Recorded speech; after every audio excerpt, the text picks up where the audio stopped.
You're listening to Midlife Side Quest, the Over the Hill Gaming Podcast. Here's your host, John Wall.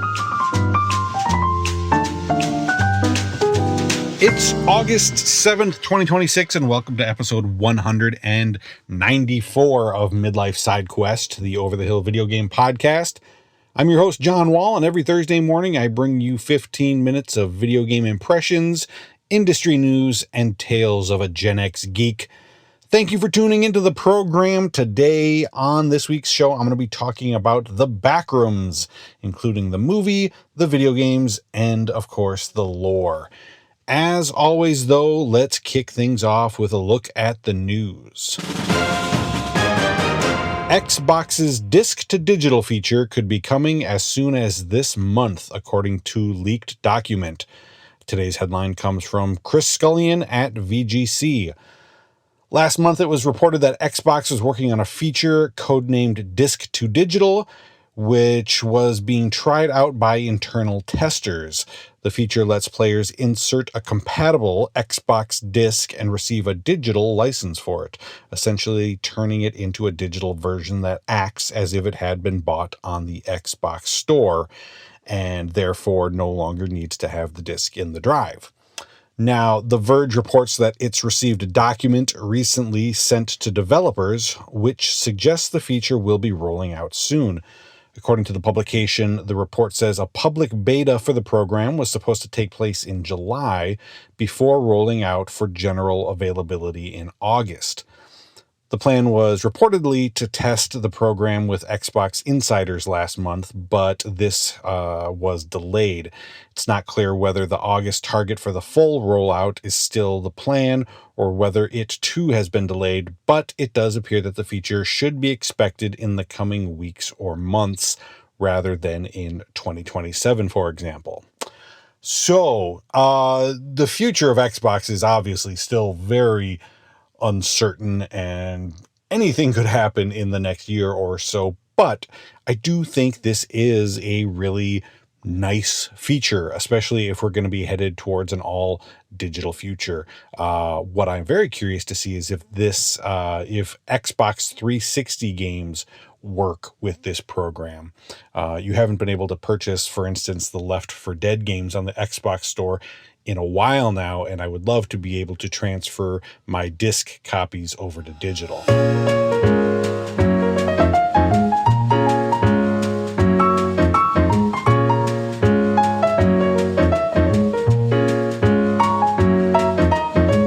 As I've gotten older, I've really tightened my social media circles. I'm not on Discord or TikTok.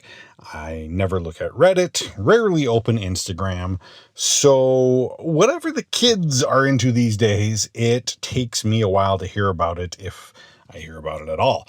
So by the time that the Backrooms had bubbled up into the spaces that I frequent, it was already this sort of huge phenomenon. But I couldn't quite put my finger on what it actually was. Was this some sort of urban legend? Was it a meme? Where did this all actually start? So after it became a big hit movie from A24, I decided it was time to see what was going on. But I wanted to get a bit of that history first. So doing some reading, I discovered that this all started back in 2019 on 4chan, which is right off the bat a huge red flag. But I kept reading. Someone posted a photograph of a weird empty furniture store in Oshkosh, Wisconsin that was taken back in 2003, and they encouraged others to share, quote, disquieting images that just feel off. The photo showed the empty retail space with yellow carpeting and walls and fluorescent lighting that gave it an odd glow, an aesthetic that is known as liminal space now. Another person on the thread used the term backrooms to describe these places, and it just kind of continued to morph from there, particularly on Reddit, where people started making up lore about the backrooms and describing so-called entities which roam these spaces.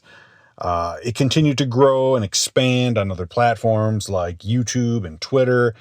And then in 2022, 16-year-old YouTuber Kane Parsons posted a Backrooms video on YouTube, which many people credit as helping the concept move into the mainstream, and to date has over 90 million views. It got so big that the creator of the hit show Severance says that it was a pretty big influence on the development of that show.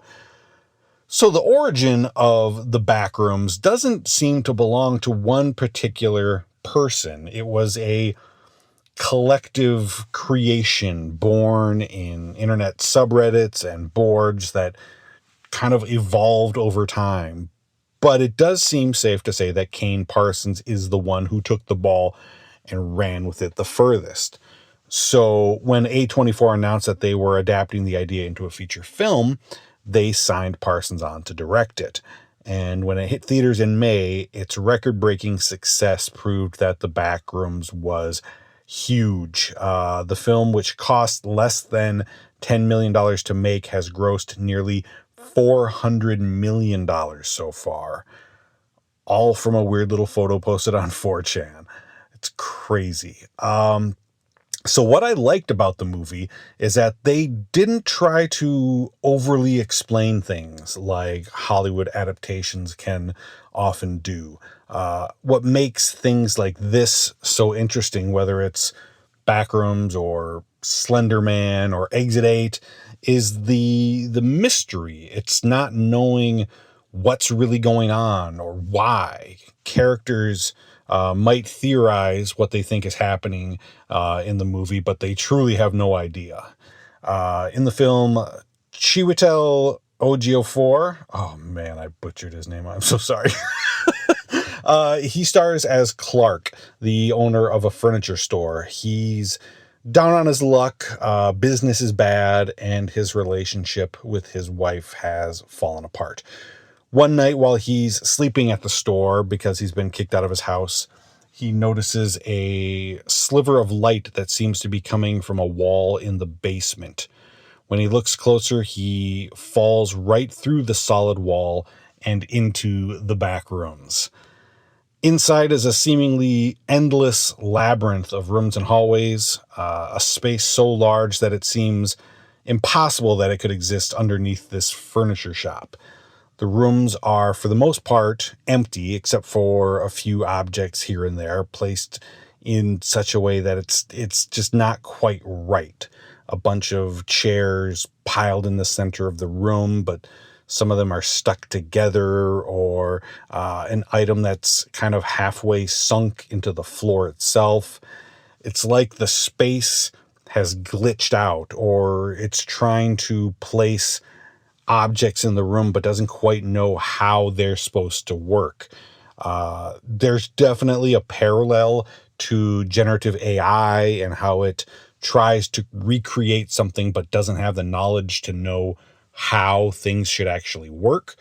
As Clark explores the space further and tries to make sense of the things he sees, he confides in his therapist and gets other people involved, like his two young employees.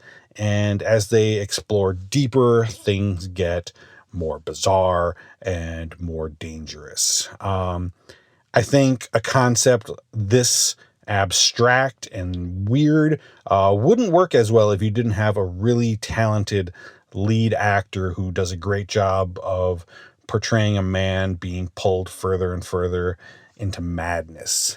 And like Exit 8, you'll get the most out of it if you go in not expecting like a straightforward and clear-cut narrative. Just kind of buckle up and go along for the bizarre sensory journey. So after we saw the movie, Charlie and I decided that we wanted to check out one of the video games. So we downloaded Escape the Backrooms, a co-op survival game from developer Fancy Games. There are honestly a bunch of backroom games out there. And again, being that the concept is kind of treated as public domain property, I don't think any of them are treated as quote, official or have any connection to Parsons' work specifically. That said, this seemed to be one of the more positively reviewed of the games, and we had a pretty fun time with it. From what we played, it's not super complicated. It boils down to run around an area, try not to get killed by whatever freaky creature is wandering around, and find whatever it is you need to do to escape. The first level has you fixing a ladder so that you can reach a vent that has a key in it to unlock a door to escape. And the enemy is that freaky wire monster thing that you've maybe seen in some of the footage or photos. In the next level, you're in a big parking lot being chased by some monster that can mimic players that it kills. So it's simple, it's kind of basic, but the vibes are good, and playing online with others leads to some really good, creepy fun. I think I was probably, a bit dismissive when I first heard about Backrooms. I thought it was just a weird meme and something for the kids, but there's really something to it. It's unsettling, it's odd, and best of all, it's vague about what's behind it and the entities chasing you.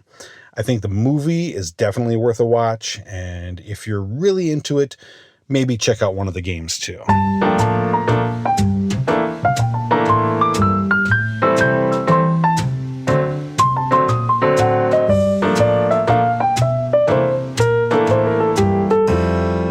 So I'm not one of those people who adores the movie theater experience. I am just as happy and comfortable, if not more so, to sit down in my living room and watch a movie. And that's what I usually do. I still go to the theater a couple times a year, usually for like the next MCU movie. And it's honestly more to avoid having something spoiled for me before it hits, home release. But somehow I ended up at the theater the last 3 weekends in a row. First we went and saw Supergirl. Good movie, not amazing, but a fun time, a good afternoon. The theater was also mostly empty, so we really didn't have any issues at all with other people. The next weekend we saw The Odyssey, which is a fantastic movie. One of those movies where you walk out and think, that was so much better for having seen it on a huge screen. This time the theater was much more packed, but still didn't have any problems with people. They were very well behaved, very good movie going experience. Then we went to see Spider-Man. And I loved the movie. It's outstanding. One of the best MCU films in recent memory. Funny, exciting, great characters. It had it all. But this theater was packed. It was the opening weekend, no open seats.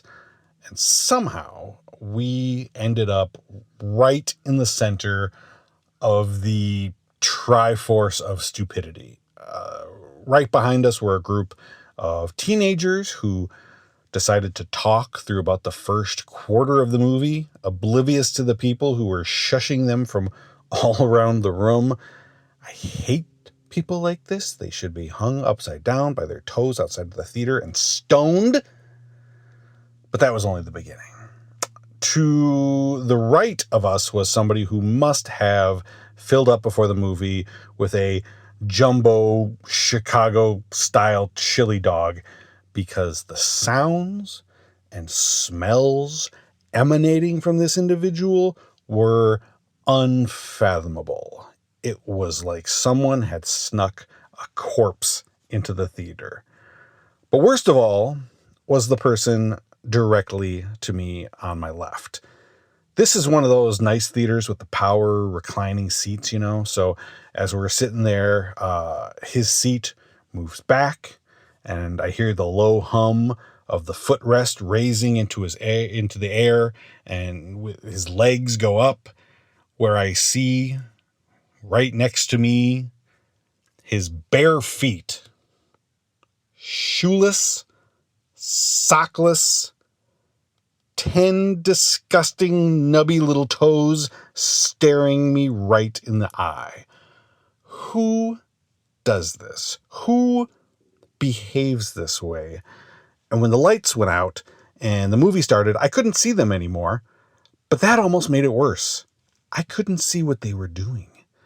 It's the horrors that you can't see that are the worst. And it was hard to focus knowing that they were right there, inches from me. Who raises their children this way? I swear to God, next time I'm just waiting for the movie to hit Disney+. Thank you for listening to Midlife Side Quest. I appreciate you making time in your day to hang out with me. You can catch a new episode every Thursday morning wherever you listen to podcasts, and you can support the show by subscribing and leaving a review. Until next time, I'm your host, John Wall. Have a great rest of the week, and don't forget to save.